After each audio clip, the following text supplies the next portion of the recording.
What's up? Welcome back to the channel and welcome back to the Money Backs and Rebuild series. We're doing brand new brakes, brand new wheels, brand new tires. We're gonna save a ton of weight. It's gonna be dope. Check it out. Quick history lesson on why we're changing this stuff out. Currently, we have Varstone ES2 fake Volk TE37s. Those have never been part of the long-term plan. Took them off my old Evo. They just were here to stay for a while. A little longer than they maybe should have. Brake setup, never planned on changing it. But let's talk about what it is, and then I'll tell you why we're gonna swap it out. So this is a CTSV caliper. It's a 6-piston caliper. Came off like a 2nd-gen CTSV. They're on Amazon for like 800 bucks a pair. This is a 14-inch Nissan 370Z front rotor. And then I got a CTSV caliper bracket kit.com, that's the brand, adapter bracket to the S14 WiseFab knuckle. The rear setup, same Varstone wheel, same exact sizes. They were square. Like I said, they came off the Evo. The brakes are 4-piston CTSV rear, again, 2nd-gen CTSV, and then a 2-piston Evo 8 caliper setup. The Evo 8 caliper is completely independent of the rest of the system. It is used just for a handbrake. It's completely separate, so there's separate lines, separate master cylinder, reservoir, all that. The rotor back here is a Nissan 370Z Sport rear rotors. So front and rear are both 370Z Sport rotors. It's an easy thing to get, and the reason I went with them is because you can go to pretty much any auto parts store and buy them. Plus, the brackets were already configured for this setup. Now this was pretty easy to make work. The CTSV BrakeSwap.com bracket just comes and you bolt it up and you bolt the caliper on and so on and so forth. It's a little bit tricky with the WiseFab knuckle, but I was able to make it work. I just had to grind a couple things on the caliper. Everything bolted up relatively fine. Pretty quick process. The rear was a little bit more difficult. The brackets don't exist for this setup, at least not that I'm aware of, for my current axle offset and my specific setup, and especially not with a dual caliper provision. So what I did was, at the time I had a Ford 8.8 axle housing end on here, and now it's a Ford 9-inch, but it still shares the same bolt spacing, so the same adapter kit that I built applies. But I basically just drew a 2D bracket and I put some spacers in there to move the calipers inboard or outboard, whatever I had to do. In this case, it was inboard, so that they would work with this specific rotor offset.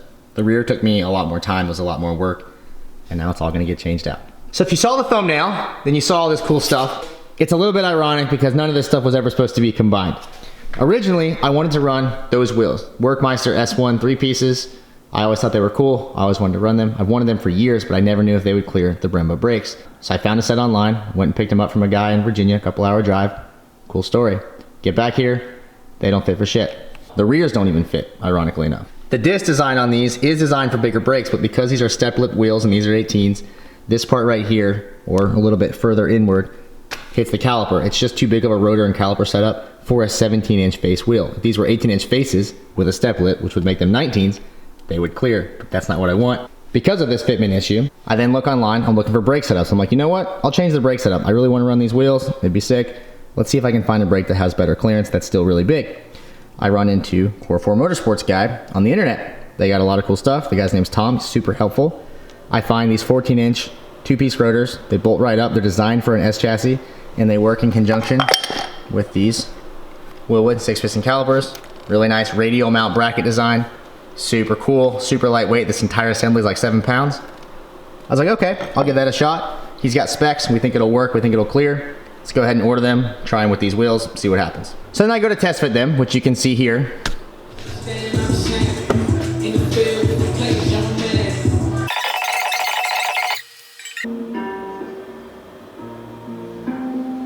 And of course they don't fit again. While I had the great idea of ordering this before knowing that it's not going to clear those, I decided to go ahead and order a rear kit that's very similar so that everything matches. Now the rotors are different because these are Wilwood for a Ford 9-inch and these are the Core 4 ones, but these are bigger, these are about 14. These are almost 13, so it works great from the size perspective.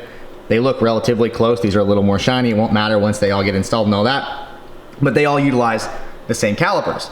So now we've got 6-piston fronts, we've got 4-piston rears, and we've got 4-piston for our handbrake.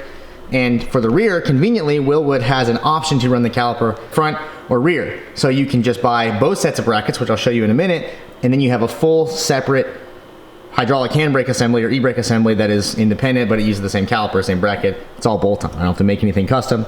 Super easy. I love easy. And since we're on the topic of easy, you can imagine my frustration when I get this entire new, not inexpensive brake setup, and they don't fit these wheels. In the interim of all this, I found a set of Graham lights. I ordered a set of tires. I got them mounted up, and they're awesome. They're super cool. These are 18 by 10 plus 12, and 18 by 9.5 plus 22. Similar to what I had before in the front, exactly the same as what I had in the front before. And on the rear, we got an inch wider and a little bit lower offset. Went ahead and added some Federal tires. These are 295s in the back, 265s in the front. These are not for drifting. They're just for street tires or whatever. I can't maximize the angle with these, offset or width or tire size. None of the above works for drifting, but they look great. I think they'll be awesome on the street. They should hook pretty good. Super low tread wear, like 200. And these things have a mile of clearance. So that's the story on that. And bottom line, I guess, don't buy a bunch of stuff until you know that it clears, or don't buy wheels that you're not sure if they'll clear, or test fit. I don't really know.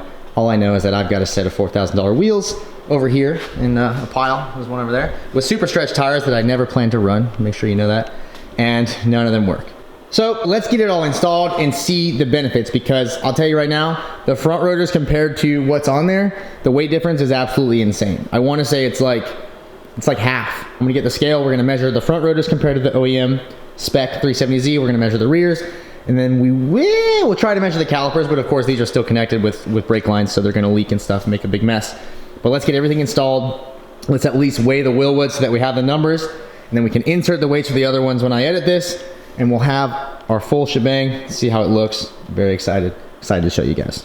We're gonna start up front. I already got the rotor off. Let's check out the weight difference. Here we have our used 370Z Sport front rotor. Maybe has 2,000 miles on it. 28 pounds, 13 ounces. Now we have our Core 4 Motorsports 2-piece 14-inch rotor. It's 355 millimeters for those that don't want to convert it.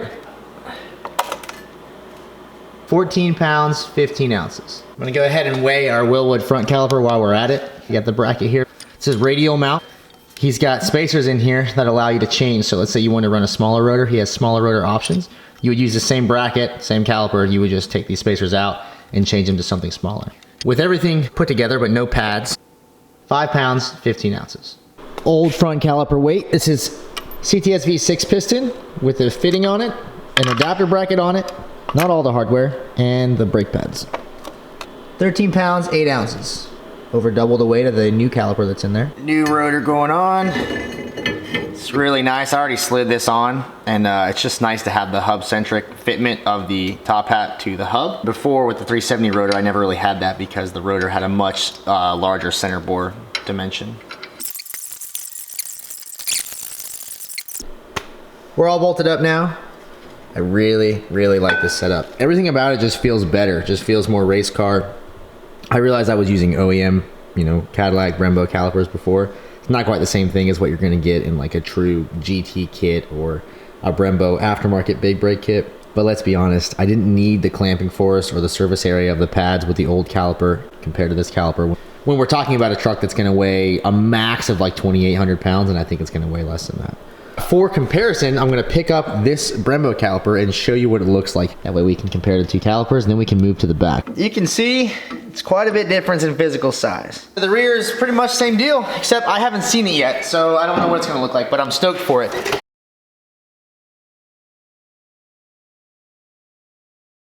And just like that, we've made clearance. But before we do anything else, let's go weigh this shit. Let's look at this rear CTSV 4 piston. Again, it's got a fitting, it's got a 1 bolt for whatever reason, and 2 pads. 11 pounds, 2 ounces. And lastly, the Evo 8 2-piston rear caliper with 2 bolts in it, and pads, and a fitting. 4 pounds, 14 ounces. 370Z rear rotor, slightly used, slightly worn, just like the front. 19 pounds, 4 ounces. Wilwood 2-piece rotor for the Ford 9-inch, 15 pounds, 15 ounces. So not as light, but still better, still a weight savings. And I will mention that this does allow us to keep a drum brake, an internal parking brake, and it came with that assembly, which is awesome because that means I'll be able to park on hills now. I can still leave it in gear, but it's not the only thing keeping it from rolling down the street. Let's go get them installed. To walk you through the components, we've got our drum assembly, and they are size specific. We have an axle retainer, and then here we have our 2 sets of caliper brackets, one for regular brake, one for handbrake. I'm just gonna go ahead and throw all this stuff together. So with the calipers in place, the last thing to do is plumb them all, and then we can fill it up with fresh fluid and bleed the system. I got 12 feet of 3AN stainless steel braided brake line. I got like a straight crimp fitting with an NPT threaded section. I've got these ones here, which go onto like a little locking collar on the frame rail. And then I've got these ones here, which are 3AN to straight crimp. And then lastly, I have these 90-degree fittings here. These are 1/8 inch 27 NPT to 3AN 90. And those will thread into the calipers, and I'll crank them the rest of the way. and then I'll run the straight fitting out of that, which will keep everything really tight to the caliper and out of the way of the wheel and anything else that may be in the way. So to build these lines, basically you take the fitting, you slide it on, and then you mark it with a Sharpie, and then you take it back to the hose shop. They'll like take the sheathing off, crimp it, and we're good to go. Because these don't swivel, you have to do this now to make sure that there's no like angular stress or whatever on the hose itself. You can see that every hose is kind of like a natural bend to it from being coiled up. So we're just trying to avoid that. Should be pretty easy, pretty quick. Let's get it done. This is gonna be a reduced version of this process. So this is the old banjo that I cut off. And I thought I was gonna have to rebuild this entire line, but thankfully with the new fitting placement, I didn't have to because it still reaches. So we've got to aim down now. So we got the 90 coming out of the caliper and then just the straight -3A in to like crimp hose in. I played with the idea of running it up like that, but I don't like it. It looks goofy. I think this looks fine. I've tested the total turning radius and there's no binding of the cable or whatever. Got to find me those little things that go on that. Cool story.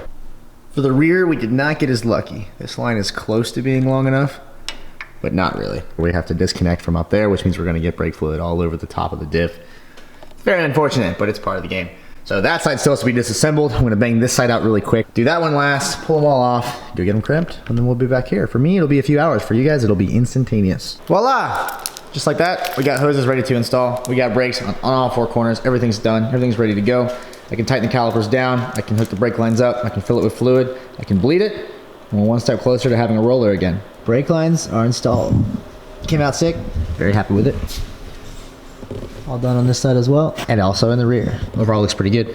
Got everything bled, went with this 600 plus brake fluid. Don't ever put your reservoirs in the wiper cowl. If you ever have a leak, it's an absolute nightmare. While the regular brakes are bled, I have not touched the handbrake setup yet because I've debated this for a while. I'm gonna change it out to this one right here. So we've got this Fish Racing Tech handbrake. It's all carbon, it's really cool, super nice quality and finish. Didn't get any sort of deal on this, I just am a fan. Wilwood Master, and this time the reservoir is integrated into the handbrake assembly, rather than this setup where I ran a hose into my center console there. That setup sucks too, because if it leaks, it leaks. You know, it's always possible to have a leak inside, but I'm gonna change it up and see how I like it. I'm gonna build an adapter plate that uses those holes to mount and then has studs that come up and bolts to this. While I'm in here to do that, I'm gonna swap this shift knob out to a smaller titanium unit. It'll look better, I think, and this should feel better in my little baby hands. Drastically different size, different threads, just everything's different. So I'm gonna cut off the bolt that I've got in the other one, and I'm gonna weld the new one on, I'll thread this on, move on to the handbrake. So here's the shifter assembly pulled out. It's basically just a little relocation because I'm running the Evo 8 center console. So I'm gonna cut this. It looks a little ghetto for sure, but what it does is it allows the shift boot to sit here. Then you can run a nut here, or you can use this as the stopper for the shift boot. Run the shift knob down and the boot can never fall below this point, which is kind of nice.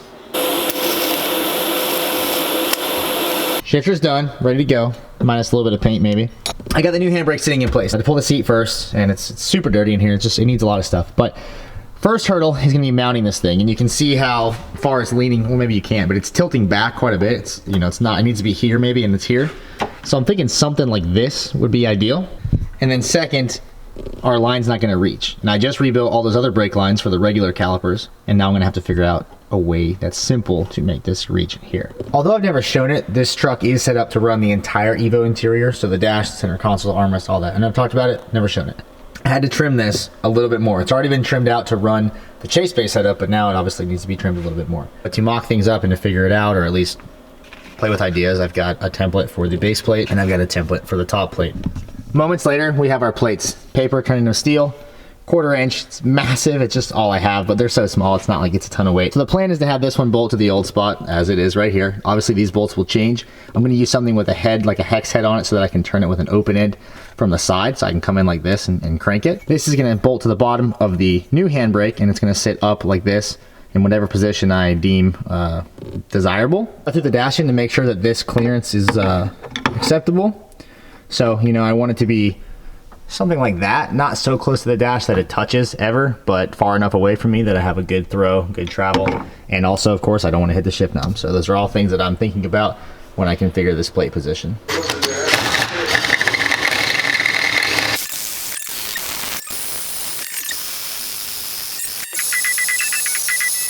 It's cooled down, all welded up, pops right in through here.